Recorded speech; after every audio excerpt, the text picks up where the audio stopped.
이스라엘의 역사학자 유발 하라리는 2015년에 사피엔스라고 하는 작품을 발표를 했습니다.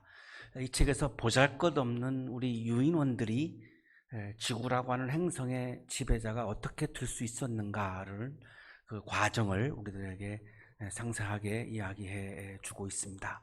2017년에 호모데우스라고 하는 책을 발표를 했습니다. 인간은 과학기술의 발달로 이미 신의 영역까지 지금 이렇게 침범을 해 들어가고 있는데요. 과연 인간은 신이 될 수 있는가라고 하는 질문을 던지면서 이야기를 전개를 했습니다. 2018년에 세 번째 작품 21세기를 위한 21가지 재현이라고 하는 작품을 발표를 했는데요. 이 책에서 하라리는 더 나은 세계를 만들기 위한 새로운 청사진을 제시를 하고 있습니다. 제1부가 기술적 도전인데요. AI에 의해서 일자리가 없어지고 인간의 결정권은 알고리즘에 의해서 지배가 되고 빅데이터가 이제 강조가 되고 있는데요. 빅데이터에 의한 디지털 독재가 일어날 것을 아주 심각하게 우려를 하고 있고, 그것을 과학기술의 인류에 대한 도전으로 그렇게 보고 있습니다. 제2부에 가서 정치적 도전을 기술을 했는데요. 1부에서 이야기했던 이 기술적 도전을 해결하기 위해서 세계가 하나의 공동체가 되어서 이거를 맞서도 부족한데 민족주의, 우리 민족이 너희 민족보다 우월하다라고 하는 이런 민족주의, 또 종교 간의 이런 갈등, 문화 우월주의, 이거를 이제 유발 하라리는 우리 인간이 인지혁명으로 만들어낸 허구라고 보는데요. 이런 이야기들이 세계를 4분 오열하고 있다고 그렇게 진단을 했습니다. 제3부에 가서 절망과 희망을 얘기합니다. 이러한 정치적 도전에서 나오는 여러 가지 많은 분열과 혼란을 극복하기 위해서 테러리즘에 당황하지 말고 어리석음에 휩싸여서 전쟁을 하지 말아야 한다.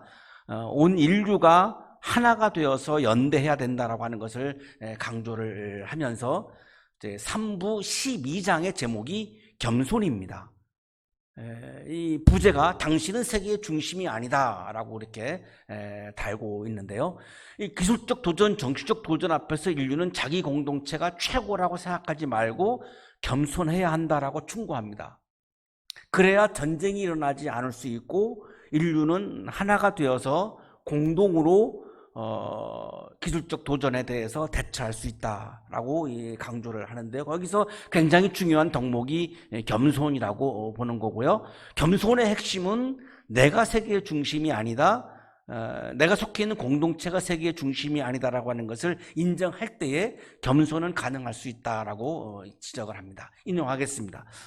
사람들은 대부분 자신들이 세계의 중심이며 자기들의 문화가 인류 역사의 주축이라 믿는 경향이 있다. 역사적으로 보면 다 자기 민족이 이 세계의 중심이라고 강조를 해왔습니다. 일단 그리스부터 그렇죠. 세계 역사가 그리스에서 시작됐다라고 하는 거죠. 그래서 넬포이가 이제 배꼽이라고 하는 뜻인데, 이게 전 세계의 배꼽, 중심이다라고 보는 거고요. 헬라어를 쓰면은 문명인이고 헬라어를 못 쓰는 모든 사람들은 다 야만인으로 보는 이유가 여기에 있습니다. 그리스는 세계 역사의 중심이다라고 보는 거죠.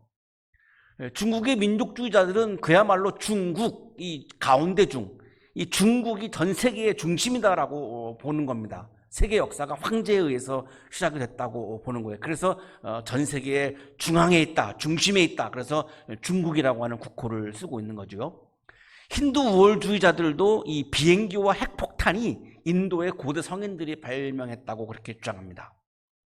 독실한 무슬림들은 세계 역사는 무슬림을 중심으로 전개가 되어가고 있다고 보고 있고요. 모든 민족이 다 지금 우리 민족이 전 세계의 중심이다라고 보는 거죠. 그래서 민족 우월주의가 나오게 되고, 민족 우월주의 때문에 이제 민족 간의 갈등이 생기고, 이것이 이제 발전해서 전쟁까지 일어나는 것이고, 세계가 분열하면서 기술적 도전 앞에서 같이 공동 대처를 못하다 보니까 굉장히 무책임한 이런 정치가 되고 무책임한 리더들이 될 수밖에 없는 상황에 빠져 있다라고 그렇게 비판을 하고 있습니다. 인용하겠습니다. 영국인이며 프랑스인, 독일인, 미국인, 그리고 무수히 많은 다른 집단들까지 저마다 자기 민족의 눈부신 업적이 아니었으면 인류는 야만적이고 부도덕한 무지 속에서 살았을 거라고 확신한다. 오늘날에도 이 아즈텍 민족은 자기들이 그 신에게 제사 안 드리면 지금 세계에는 멸망할 수밖에 없다고까지 주장할 정도니까요. 모든 민족과 국가가 그렇게 각자 다 그렇게 주장을 하고 있는 거죠. 이 모든 주장은 거짓이다. 한마디로 역사학자가 이야기하는데요. 이 유발 하라리는 이 역사를 보는 관점이 그 시대별로 이렇게 쪼개서 보는 것이 아니라 거시적으로 보는 학자인데요. 자기가 거시적으로 역사를 볼 때에 이 모든 주장은 다 거짓이다. 역사에 관한 의도적인 무지와 뚜렷한 인종주의가 합쳐진 결과물일 뿐이다. 의도적으로 알려고 하지 않는 거고, 역사에 대해서. 그리고 지독한 인종주의, 이 자기들의 인종의 우월주의가 합쳐서 나온 결과이지 이건 과학적으로 볼 때 그렇지 않다라고 주장을 합니다. 개인적으로 나는 그런 터무니없는 자기중심주의에 너무나 익숙하다. 우리 유대민족 또한 자신들이 이 세상에서 가장 중요한 존재라고 생각한다. 유대인들이야말로 세계에서 가장 중요하고 중심이라고 생각했던 사람들이죠. 지금도 그런데요. 본인이 유대인이기 때문에 이것에 대해서 너무나 익숙하다라고 얘기하는 거예요. 정말로 그러면은 유대인들이 세계의 중심이냐, 유대민족이 세계의 중심이냐, 그건 거짓이다라고 본인 스스로 그렇게 얘기를 하는 거죠. 유대인들은 자신들이 다른 민족들보다 하나님에게 더 가까운 이른바 선민이라고 믿는데 반해 기독교의 창시자인 사도 바울은 그의 유명한 갈라디아인들에게 보낸 편지에서 이렇게 명시했다. 유대인도 비유대인도 없고, 유대인이 선민이고 유대인이 전 세계의 중심이라고 유대인들은 보고 있는데 성서에는 유대인도 비유대인도 없고 라고 말씀을 했기 때문에 이건 정면으로 다르다라고 하는 거죠. 틀렸다라고 하는 거죠. 사도 바울 얘기가 맞다라고 하는 거죠. 노예도 자유인도 없으며 남자도 여자도 없다. 너희는 모두 그리스도 예수 안에서 하나이기 때문이다. 유발 하라리는 유대인과 비유대인 사이에서, 남자와 여자 사이에서 내가 더 중요하다, 너는 덜 중요하다, 이렇게 보는 것, 나와 다른 존재에 대해서 우월감을 갖는 것, 그것은 겸손을 원하시는 하나님의 뜻이 아니라고 강조를 합니다. 마지막 문장 인용하겠습니다. 많은 종교들은 겸손의 가치를 받든다. 하지만 그런 다음에는 자신들이 우주에서 가장 중요한 존재라고 상상한다. 종교는 겸손을 강조해놓고, 그런데 내가 속해 있는 종교 공동체가 세계의 중심이다라고 얘기를 하는데 이건 모순이다라고 하는 거죠. 그건 이미 겸손이 아니라는 거죠. 교만이라는 거죠. 개인의 온순함을 요구하면서 동시에 뻔뻔한 집단적 오만함을 뒤섞는다. 모든 종교가 겸손을 보다 진지하게 여기면 좋을 것이다. 모든 형태의 겸손 중에서도 가장 중요한 것은 아마도 신 앞에서의 겸손일 것이다. 사람들은 신에 관해 이야기할 때는 언제나 자신을 극도로 낮춘다. 하지만 그런 다음에는 신의 이름을 활용해 신도들 위해 군림한다. 굉장히 종교 지도자들을 암시하고 있는 글로 그렇게 읽혀지는데요. 이 종교 지도자들 혹은 종교인들은 신의 말씀을 인용해서 사람들에게 겸손이라고 하는 덕목을 굉장히 강조하는데, 정작 본인들은 스스로 신이 되어서 교만한 모습으로 사람들 위해서 군림하고 있다라고 비판을 합니다. 여기에서 전쟁이 시작된다라고 보는 거고요. 여기에서 세계 공동체의 분열이 시작되고 있다라고 보는 거고, 그래서 지금 인류는 기술적 도전 앞에서 공동 대처를 하지 못하고 있다라고 비판을 하고 있고, 최근에 이 코로나 바이러스에 대해서 한번 쓴 글을 우리가 소개해 드렸었는데요. 거기에서도 똑같은 얘기를 하고 있는 거죠. 세계가 공동으로 대처해야 되는데 그러지 못하고 있다. 왜? 겸손이라고 하는 덕목을 놓치고 있다. 그 이유는 내가 세계의 중심이고 내가 속한 공동체가 세계의 중심이 있다라고 하는 이 생각 때문에 이거를 세계 공동체가 하나가 되어서 대처를 하지 못하고 있다. 돈을 많이 갖고 있는 사람들은 돈 때문에 내가 중심이라고 볼 수 있고요. 권력을 많이 가지고 있는 분들은 권력 때문에 내가 세계의 중심이라고 볼 수 있고요. 강한 물리력을 가지고 있는 국가는 그 강한 물리력 때문에 우리나라가 세계의 중심이라고 볼 수 있는데 이번 코로나 바이러스 상황에서는 그것이 다 무색합니다. 코로나 바이러스는 빈부의 격차를 따지지 않고 물리력인 힘을 많이 가졌느냐 적게 가졌느냐를 따지지 않고 인종을 따지지 않고 지역을 따지지 않고 모두에게 똑같이 다 바이러스가 침투해 들어갑니다. 이것 때문에 내가 세계 중심이다라고 얘기해오고 주장해온 것을 무색하게 만들고 있는 거죠. 그래서 여기서 말한 이 겸손을 이야기했던 이 이야기가 이번에 그 바이러스에 관한 기고문에도 계속 이어지고 있다고 그렇게 보여집니다. 오늘의 성서일과는 예수 그리스도를 위해서 순교한 스데반의 증언입니다. 법정에 끌려가가지고 사내들인 공회의 의회에 끌려가가지고 죄도 없는데 죄를 뒤집어 씌운 거죠. 거기서 증언을 하는데 이거를 설교라고 보는 사람도 있고 법정 증언이라고 보는 학자도 있는데요. 증언으로 보면 좋을 것 같습니다만 교만하게 자신을 바라보지 않고 겸손하게 하나님을 바라보는 것이 믿음이다. 이것이 오늘 성서일과의 핵심입니다. 나 자신을 바라보면서 내가 세계의 중심이다라고 하는 것은 교만함이고요. 세계의 중심은 내가 아니고 하나님입니다라고 하는 것을 인정하고 하나님을 바라보는 것은 믿음이다라고 그렇게 강조하고 있는 본문입니다. 처음 교회에는 두 부류의 사람들이 있었습니다. 하나는 헬라파 유대인들이고 또 하나는 히브리파 유대인들인데요. 헬라파 유대인들은 헬라어를 모국어로 사용합니다. 다시 말하면 헬라 문화권에서 태어난 사람들이죠. 디아스포라 유대인들이 세계적으로 흩어져 가지고 거기서 2세, 3세가 나온 거죠. 다시 이제 모국으로 온 거죠. 그러니까 굉장히 처음 교회 구성원들로서는 소수의 교인들이죠. 그러나 외국에서 태어났기 때문에 예루살렘의 생활은 굉장히 짧습니다. 오늘날로 말하면 새가족이라고 보면 될 것 같은데요. 히브리파 유대인들은 아람어를 모국어로 사용합니다.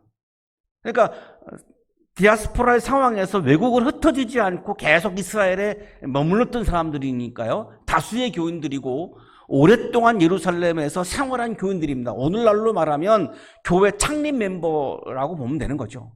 교회에서 오랫동안 교회의 생활을 했던 사람들이죠. 자, 그런데 이 처음 교회에서 사도들이 말씀과 기도에 전념을 하기 위해서 구제와 봉사의 일을 할 사람 7사람을 뽑습니다. 그러니 형제자매 여러분, 신망이 있고 성령과 지혜가 충만한 사람 7을 여러분 가운데서 뽑으십시오. 그러면 그들에게 이 일을 맡기고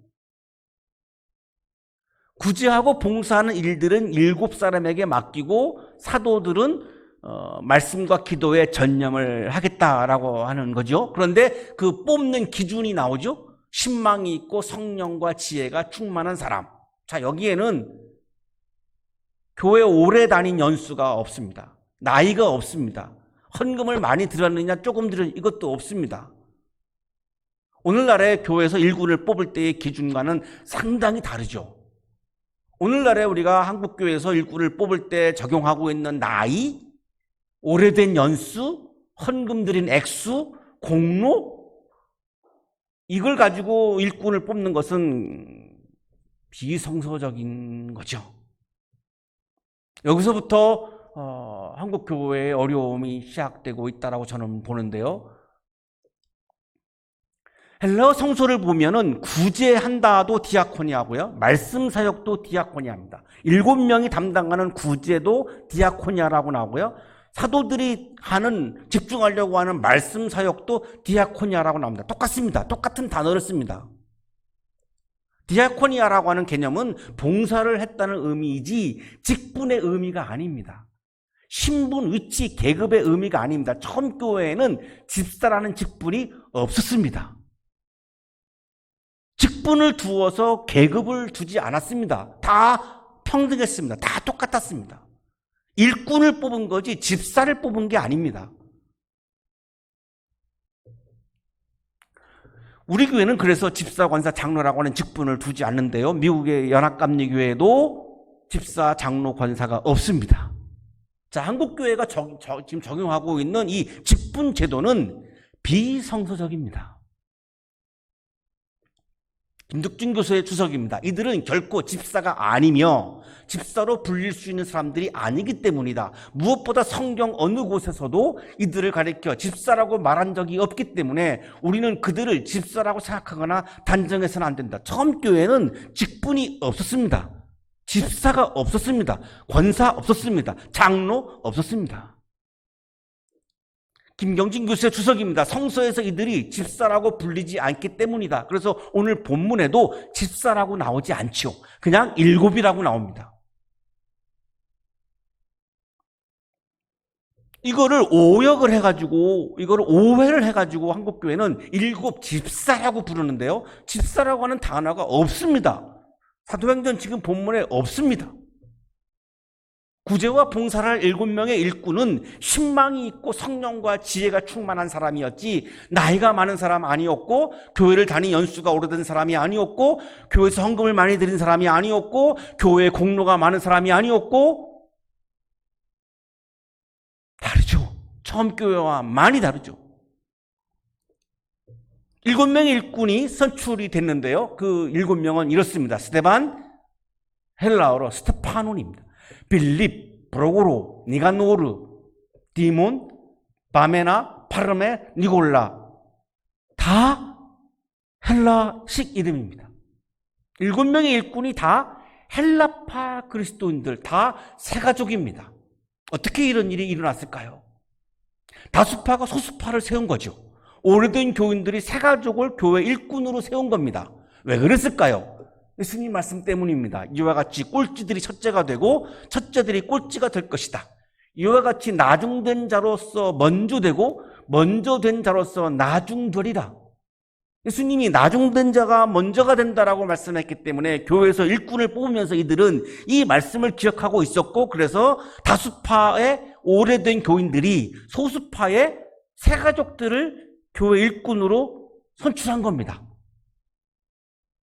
자, 한국교회의 모습하고는 많이 다르죠? 7명의 일꾼은 헬라어로 디아코노스인데요. 디아코노스, 일꾼, 섬기는 자, 하인, 섬기는 사람이라고 하는 의미입니다. 집사가 아니죠. 7명의 일꾼들이 어떻게 신분도 인정받지 못하고 직분도 인정받지 못하고 어떤 권한이 주어지지도 않는데 이들은 어떻게 섬기는 일을 했을까요? 어떻게 하인처럼 섬기는 일을 할 수 있었을까요? 그 이유는 성령이 충만했기 때문입니다. 성령이 충만하지 않았다면 내가 가지고 있는 위치와 역할과 권한을 가지고 자신의 욕망을 채웠겠죠.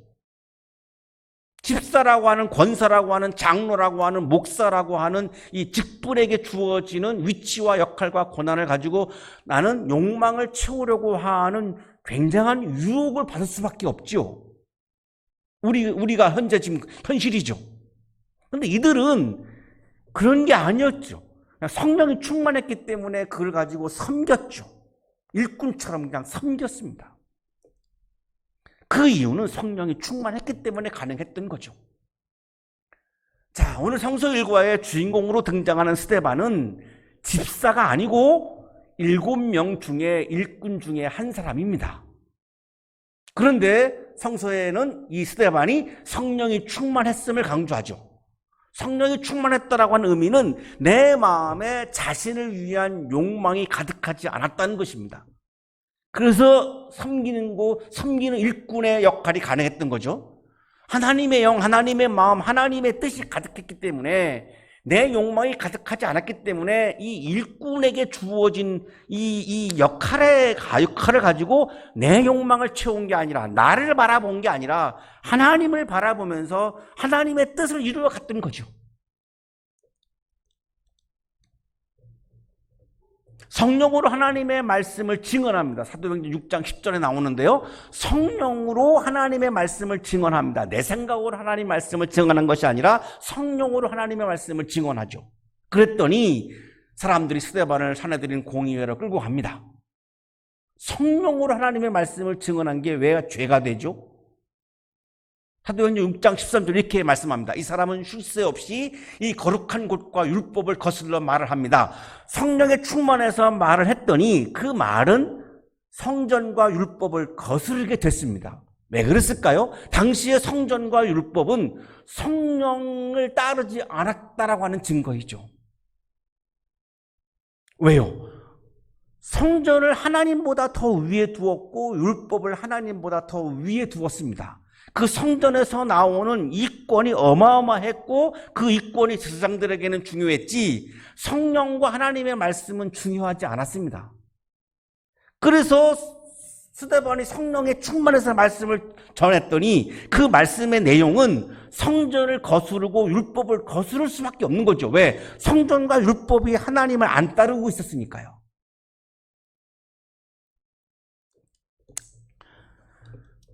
유대 종교 지도자들은 하나님보다 더 중요하게 여기는 성전과 율법을 거스른다라고 본 거죠.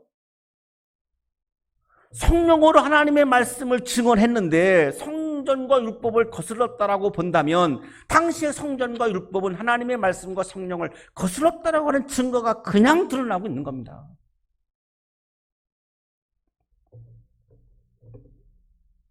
자, 오늘날에도 목사가 성서 본문대로 말씀을 전하면 그것이 은혜가 되는 사람도 있고 그것이 거스른 마음에 거스르는 사람도 있습니다. 왜 그럴까요?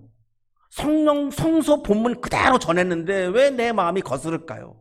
내 마음이 하나님을 따르지 않고 내 욕망을 따르는 경우에는 그것이 거스를 수밖에 없죠. 당연한 거죠. 똑같습니다. 성령이 충만하여 사내들인 공회원들에게 유대 종교 지도자들에게 증언한 거죠. 당신들은 언제나 성령을 거역하고 있습니다. 스데반이 나중에는 이렇게 아예 노골적으로 얘기합니다. 당신들은 언제나 성령을 거역하고 있습니다.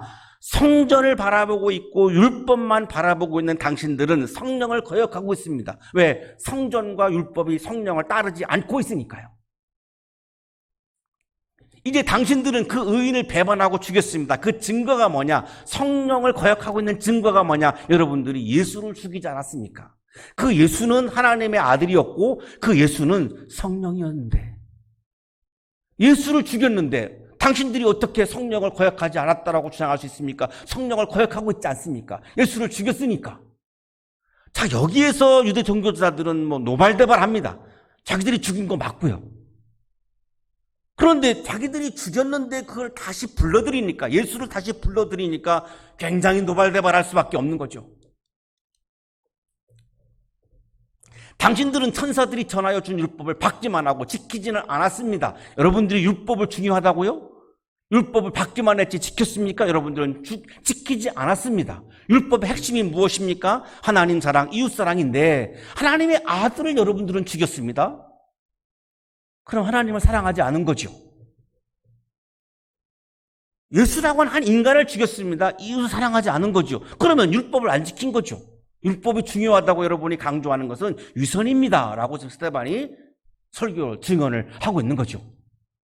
유대 종교 지도자들이 격분합니다. 사도행전 7장 54절에 스데반에게 이를 갈았다라고 얘기합니다. 자, 드디어 이제 여기서 오늘의 성설교가 시작되는데요. 스데반이 성령이 충만하여, 스데반은 성령이 충만했습니다. 내 욕망이 가득했던 것이 아니라 성령이 내 마음에 가득했던 거죠. 성령이 충만하니까 어떻게 하게 되죠? 나를 보지 않고 하늘을 보았다는 거죠. 하늘을 쳐다보니 나를 보지 않고 하늘을 쳐다봤다는 겁니다. 자, 여기 성령이 충만하다라고 하는 것은 헬라어 성서에 푸뉴마라고 나오는데요. 하나님의 영, 하나님의 마음, 하나님의 뜻을 말하죠. 성전과 율법에 대한 마음이 가득하지 않았고 하나님에 대한 마음이 가득했다는 겁니다. 자, 성전과 율법에 대한 마음이 가득했던 것은 유대 종교 지도자들이고요. 스데반은 하나님의 영으로 가득했습니다. 자신의 욕망이 가득하지 않았고 자신의 뜻이 가득하지 않았고 그래서 스데반은 하늘을 쳐다본 거죠. 내 안에 내 욕망이 가득하면 계속해서 나를 볼 수밖에 없죠. 하늘을 쳐다보니 이 헬라어 성서에 아테니사스라고 되어 있는데요. 굉장히 유심히 집중해서 하늘을 열심히 바라보았다, 이런 뜻입니다. 그러면 스데반은 성전과 율법을 바라보지 않았던 거죠. 자신의 욕망과 자신의 뜻을 바라보지 않았던 거죠. 그리고 오로지 집중해서 하늘을 바라본 거죠. 양용희 교수의 설명입니다. 유대인들은 하나님이라는 호칭에 사용을 꺼렸고 하나님을 부르는데 자주 하늘이라는 표현을 완곡하게 사용하였다. 여기 하늘을 봤다라고 하는 말씀은 하나님을 보았다라고 하는 말씀입니다. 성령이 충만했더니 하나님을 집중적으로 바라본 거죠. 내 욕망이 가득하면 나를 집중적으로 바라볼 수밖에 없는 거죠. 성전과 율법에 대한 마음이 가득했던 유대 종교자들은 성전을 바라본 거지 하나님을 바라본 게 아니었습니다. 자, 오늘날에도 마찬가지죠. 교회에 대한 마음이 충만해서 교회만을 계속 내가 바라보고 있으면 하나님을 바라보지 못합니다. 교회를 바라본다는 말과 하나님을 바라본다는 말은 다른 말입니다. 자, 유대 종교 지도자들도 성전을 바라보았죠. 성전을 강조했죠. 그래서 하나님을 바라보지 못했죠. 그래서 하나님의 아들을 죽였습니다. 스데반은 성전과 율법을 바라보지 않고 하나님을 바라보았습니다. 그랬더니 하나님의 영광이 보입니다. 하나님의 영광이 보이고 이렇게 돼 있죠. 55절에 성령이 충만하여 하늘을 쳐다보니 하나님의 영광이 보이고, 성전을 율법을 바라보지 않고 하나님을 바라보니까 하나님의 영광이 보이죠. 나를 바라보면 나의 영광이 보이죠.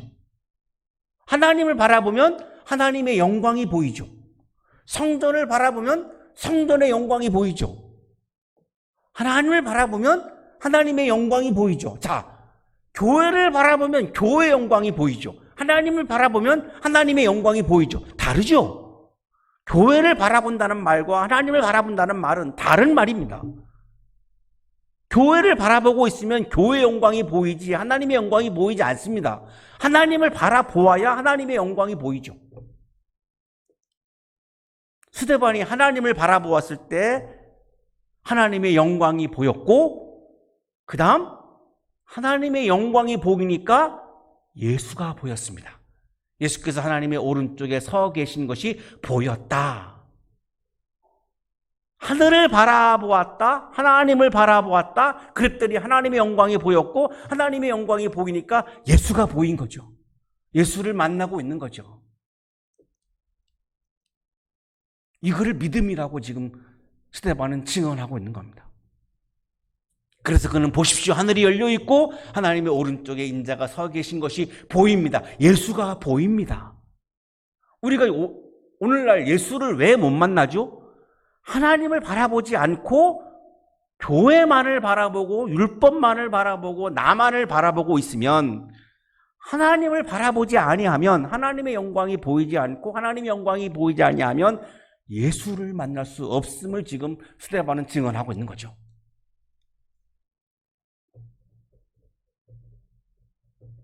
스데반은 성령이 충만했기 때문에 하나님을 바라볼 수 있었고, 그래서 예수 그리스도를 바라볼 수 있었습니다. 내가 지금 하나님을 바라보지 못하고 나만을 바라보고 있다면, 하나님을 바라보지 못하고 있고 교회만 바라보고 있다면 그 이유는 뭘까요? 성령이 충만하지 않아서인 거죠.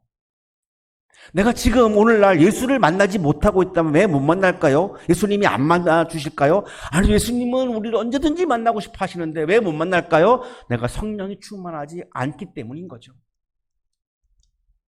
사람들은 귀를 막고 큰 소리를 지르고 일제히 스데반에게 달려듭니다. 성전과 율법을 붙잡고 그 이권을 갖고 살아가는 이 사람들에게 스데반이 성전을 바라보지 말고 율법을 바라보지 말고 하나님을 바라봐라 이렇게 나오니까 이 사람들은 뭐 이게 난리가 난 거죠. 막 귀를 막고 안 듣는 거죠. 막 큰 소리를 지르고 분노를 하고 막 스데반에게 막 달려드는 거죠.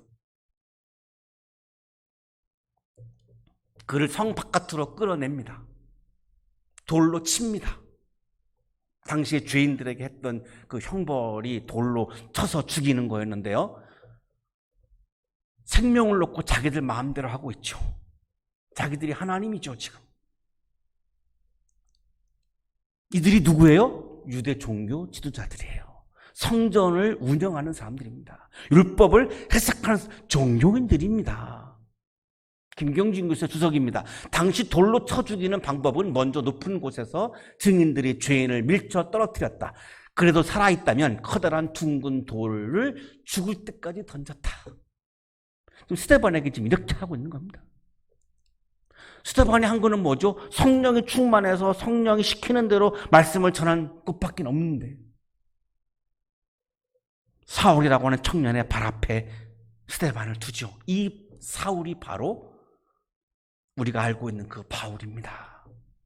당시 사울은 그리스도인들을 잡아들이는 사람이었죠. 사람들이 스데반을 돌로 칠 때 스데반이 부르짖습니다. 주 예수님, 내 영혼을 받아주십시오. 자, 스데반은 마지막까지도 예수를 바라보고 있죠. 나의 영을, 여기 영혼은 스피릿, 푸뉴마인데요. 나의 영을 나 자신에게 맡기지 않고 유대 종교 지도자들에게 맡기지 않고 예수를 바라보면서 예수님에게 맡깁니다. 왜요? 영은 하나님으로부터 온 것이니까요. 내가 만든 게 아니거든요. 유대 종교 지도자들이 어떻게 할 수 있는 게 아니거든요. 그건 예수님의 소관이거든요. 그래서 나의 영을 예수님께 맡기죠. 주 예수님, 내 영혼을 받아주십시오. 자, 결정적으로 스데반이 지금 내 마음을 예수님에게 맡기고 있죠. 내 마음이 예수님을 향하고 있죠. 예수를 바라보고 있죠. 예수 그리스도만이 생명과 영의 주인이시니까요. 그리고 무릎을 꿇습니다. 무릎을 꿇고 큰 소리로 외칩니다. 주님, 이 죄를 저 사람들에게 돌리지 마십시오. 마지막까지 잠들기 직전까지 스데반은 예수를 바라보고 있죠. 하나님을 바라보고 있죠.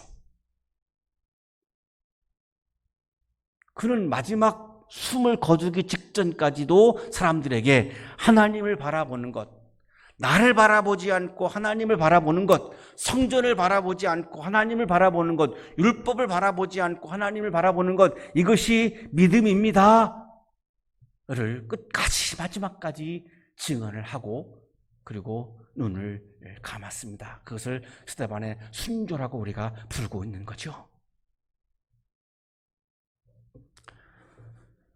인간인은 나를 자꾸만 바라볼 수밖에 없습니다. 그 인간의 본능이니까요. 그 나쁜 게 아니죠.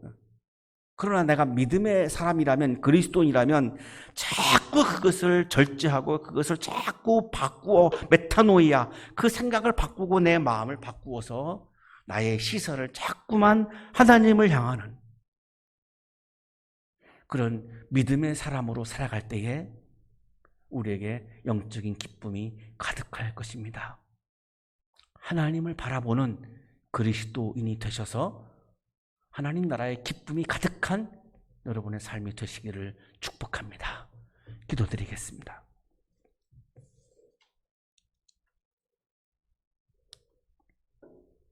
주 예수 그리스도 하나님의 아들이시여, 우리를 불쌍히 여겨 주옵소서. 주 예수 그리스도 하나님의 아들이시여, 자꾸만 나를 바라보고 있는 우리를 불쌍히 여겨 주옵소서. 부활의 하나님, 주님은 앞에서 우리를 인도하십니다. 전염병으로 고난을 받고 있는 우리 국민들을 치유의 길로, 생명의 길로, 부활의 길로, 믿음의 길로 인도하여 주옵소서. 주님을 사랑합니다. 부활의 하나님, 주님은 오른쪽에서 우리의 힘과 그늘이 되십니다. 전염병으로 인하여 아파하고 있는 환자들에게 힘을 주셔서 질병을 이기고 부활의 길을 걷게 하옵소서. 믿음의 길을 걷게 하옵소서. 주님을 사랑합니다. 부활의 하나님, 주님은 왼쪽에서 우리를 붙들어 주십니다. 전염병으로 인하여 힘들어하고 있는 환자의 가족들을 붙들어 주셔서 고난의 시간을 이기고 부활의 길을 걷게 하옵소서. 하나님을 바라보는 믿음의 길을 걷게 하옵소서. 주님을 사랑합니다. 부활의 하나님, 주님은 위에서 우리를 돌보십니다. 전염병으로 인하여 고난을 받고 있는 환자들의 치유를 위해 위험을 무릅쓰고 최선을 다하여 진료하고 있는 우리 의료진들을 돌보아 주시고 위로하여 주셔서 생명의 부활을 경험하게 하옵소서. 주님을 사랑합니다. 부활의 하나님, 주님은 아래에서 우리를 업어주십니다. 우리 한양대학교 청년들과 유학생들을 업어주시고 보호하여 주셔서 승리의 길, 부활의 길, 하나님을 바라보는 믿음의 길을 걷게 하옵소서. 주님을 사랑합니다. 부활의 하나님, 주님은 뒤에서 우리를 안아주십니다. 전염병으로 인하여 가정에서 예배를 드리고 있는 우리 한양대학교의 가족들 한 분 한 분을 안아주시고 지켜주셔서 부활의 은총이 가득하게 하옵소서. 믿음이 충만케 하옵소서. 성령이 충만케 하옵소서. 주님을 사랑합니다. 부활의 하나님, 주님은 우리 안에 현존하시며 활동하십니다.